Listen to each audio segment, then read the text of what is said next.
Merci de nous préférer sur Bénin Business 24. Bienvenue aux 12h45.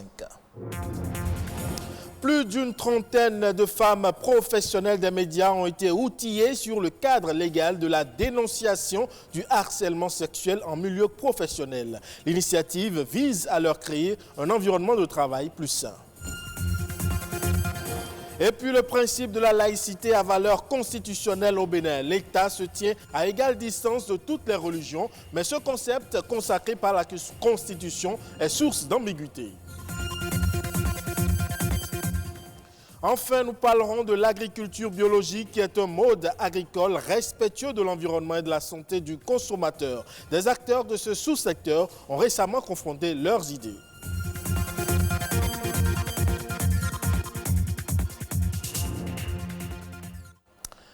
À nouveau, bonjour. L'Union des professionnels des médias du Bénin, UPMB, ne veut pas rester en marge des 16 jours d'activisme contre les violences basées sur le genre. Elle a réuni une vingtaine de femmes professionnelles des médias pour échanger avec elles sur les mécanismes de prévention et de répression du harcèlement sexuel dans les médias au Bénin. Plus de détails avec Nadège Omolade Sani. Toute personne a droit à un monde du travail exempt de violence et de harcèlement. Cette prescription, contenue dans la Convention de l'Organisation internationale du travail et adoptée en juin 2019 lors de la célébration du centenaire de l'OIT, stipule que la violence et le harcèlement dans le monde du travail ne sauraient être tolérés et doivent cesser. C'est fort de cette disposition que l'Union des professionnels des médias du Bénin entend faire respecter cette convention au sein des organes de presse et créer un environnement de travail plus sain aux femmes des médias. D'après une étude réalisée par le ministère de la Famille, 70% des femmes béninoises ont témoigné avoir été victimes au moins une fois dans leur vie d'actes de violence basés sur le genre. Et c'est important de trouver des cadres appropriés pour se réunir entre femmes de médias, échanger et améliorer nos connaissances et surtout nous armer pour lutter efficacement contre ces violences-là qui ne participent pas du tout au plein essor. Deux communications animées par des spécialistes du droit et de la sociologie ont permis aux participantes d'acquérir des notions élémentaires en vue de déceler très tôt les modes opératoires pouvant conduire au harcèlement. Elles ont aussi été outillées sur le cadre légal de la dénonciation et la répression. Un chef d'entreprise n'a pas à tapoter les épaules, tapoter les fesses, toucher les seins de son employé. Lorsque nous nous retrouvons dans une situation de harcèlement sexuel, la victime a plusieurs possibilités. Elle peut porter plainte devant l'unité de police républicaine compétente ou au niveau du parquet d'instance dans le ressort duquel elle vit. Les femmes ne sont pas les seules victimes du harcèlement sexuel, certains hommes le subissent aussi. D'après le président du tribunal de Dassazoumen, toute personne ayant connaissance des faits de harcèlement sexuel a l'obligation de les dénoncer. Garder le silence sur un tel fait est une infraction à la loi pénale.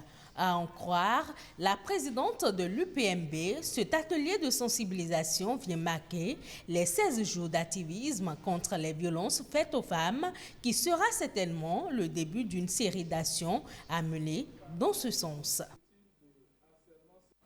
Et entre la volonté d'émancipation des confessions religieuses et le respect des libertés de culte des Béninois sans distinction de sexe, d'ethnie et de race, la laïcité au Bénin est consacrée par l'article 2 de la Constitution béninoise. Mais comment l'État et les citoyens conçoivent et vivent-ils le principe de la laïcité? Élément de réponse dans cet élément signé Rodrigue Mondouma et Émile Azopoda. Inscrite dans la Constitution, la laïcité constitue aujourd'hui un des fondements d'une république comme le Bénin.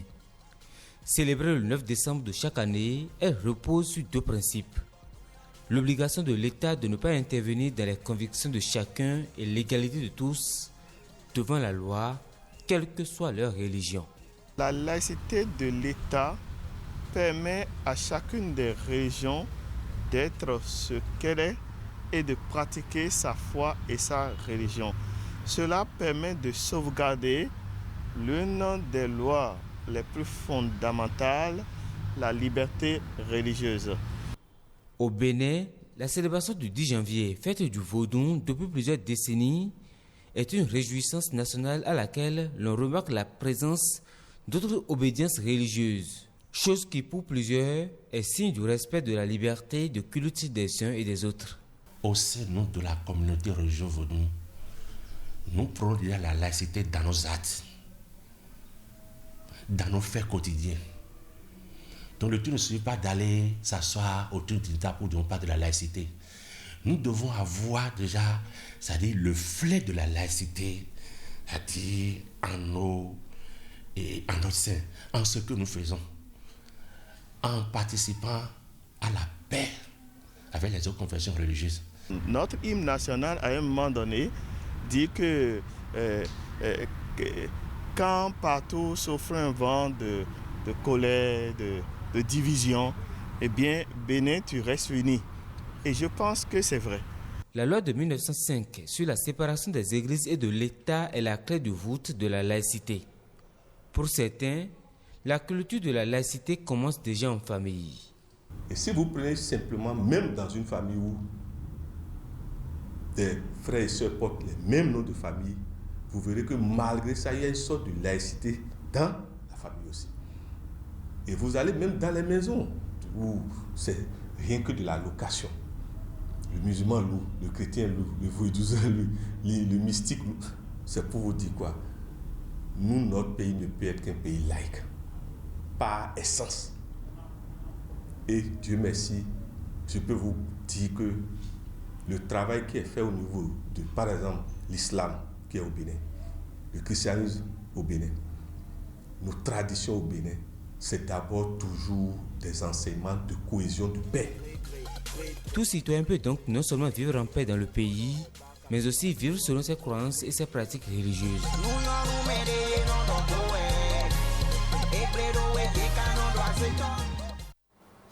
Parlons à présent de l'agriculture écologique et biologique. Les acteurs de ce sous-secteur ambitionnent de créer un cadre de concertation en vue d'une synergie d'action pour un meilleur essor du monde agricole. La question était d'ailleurs au cœur d'une rencontre au cours de laquelle les acteurs du secteur agricole ont confronté leurs idées sur les défis à relever. Alessandra Diotan pour plus de détails.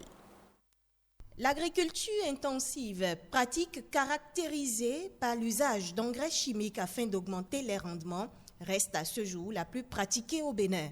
C'est sans compter avec ses conséquences, la dégradation irréversible des sols et de la biodiversité.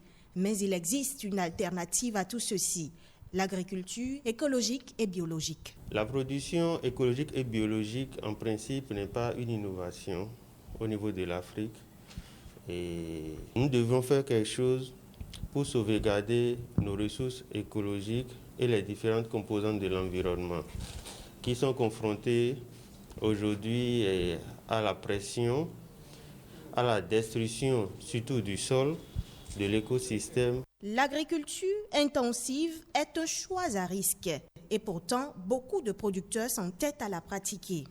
Il y a danger parce que nous avons des pesticides qui ne sont pas homologués. Or, ces pesticides qui ne sont pas homologués sont source de maladies. Or, dans nos pays, nous avons d'autres produits de substitution, tels que les biopesticides dont les ingrédients sont plus accessibles à nos producteurs. Il va falloir faire un travail de fixation de ces matières actives-là, ce que beaucoup de promoteurs font déjà. Si nous avons des biopesticides qui sont aussi efficaces que des produits chimiques, pourquoi aller vers ces produits chimiques? L'agriculture écologique et biologique fait référence à des procédés qui allient les meilleures pratiques en matière d'environnement, d'action pour le climat, de même que la préservation des ressources naturelles. Elle exclut l'usage des produits chimiques de synthèse, des OGM et limite l'emploi des intrants. Même si elle ne nourrit pas toute la population, elle contribuera à leur garantir une santé parfaite et une durabilité dans l'activité et contribuera également à sauvegarder notre environnement et le social. Son essor au Bénin dépend de la synergie d'action entre les acteurs. Cette synergie fait défaut pour l'heure. Et vous le savez, sans aucun doute, le Bénin compte plus d'une centaine de danses traditionnelles dans son répertoire des arts et cultures. Ces danses constituent une immense richesse du patrimoine culturel. Et comme la musique, chaque danse porte un nom et constitue même une offre touristique. Mais sur quel levier culturel, alors les gouvernants doivent-ils agir pour faire de la danse traditionnelle un atout touristique? Eh bien, un gestionnaire de patrimoine nous donne ici quelques pistes de solutions. Il y a le Zenli, que tout le monde connaît, qui est rénové par une icône à l'Ekweranou. Il y a le Rungan, il y a le Doba, il y a le Toba rayé, il y a, donc ça, je vis déjà un peu vers la zone Marie, pour dire qu'il y a le Toba, il y a le Tchengoumen, il y a le Abadja, du côté du Mono, il y a le Atchikpe, il y a le Gogourou, il y a le Zenli Bété, du côté de Sahoué, il y a le Akoto Zenli, du côté de Lomé, il y a par exemple le Tipenti du côté de l'Atakora, il y a le Tilaberi du côté de Wama, il y a le Atcharoun, il y a le Adjogan au niveau de Lomé, par exemple, de Porto Novo. C'est une danse princière. Potentiellement, c'est une offre touristique, mais de façon pratique, cela vient accidentellement. Pendant le 10 janvier, la période du 10 janvier, il y a le professeur Alade Kofi, qui est aujourd'hui un trésor humain vivant en matière de danse traditionnelle au Bénin, qui organise le Festival international de la danse à gogo. Et ce festival, quand les gens finissent les visites touristiques dans la journée, le soir, ils viennent justement à la place du Fort Français pour se divertir, pour voir encore un autre aspect, l'aspect immatériel de notre richesse touristique. Donc, ils le vivent en direct donc, de la scène et c'est plusieurs danses, variétés de danses qui se pratiquent devant eux. Donc, cela leur donne le goût de revenir chaque année. C'est là où l'importance, toute l'importance de la mise en tourisme du patrimoine immatériel, notamment des événements qui promeuvent les danses traditionnelles, ce que les autres n'ont pas chez eux, les rituels, les savoir-faire. Quand vous prenez par exemple le Rungan d'Abomey, vous allez voir des pagnes tissées avec des tentures, des dessins qui sont uniques, des toiles appliquées. C'est ça en fait. Et donc les gens vont être attirés par ça pour dire « Ah ça, je veux bien voir ça » et l'artisanat accompagne. Et hors de nos frontières à présent, dans l'optique de diversifier ses sources de financement à long terme, le Fonds d'équipement communal du Maroc a émis un emprunt obligataire d'un montant de 2 milliards de dirhams, équivalent à 120 milliards 213 millions de francs CFA.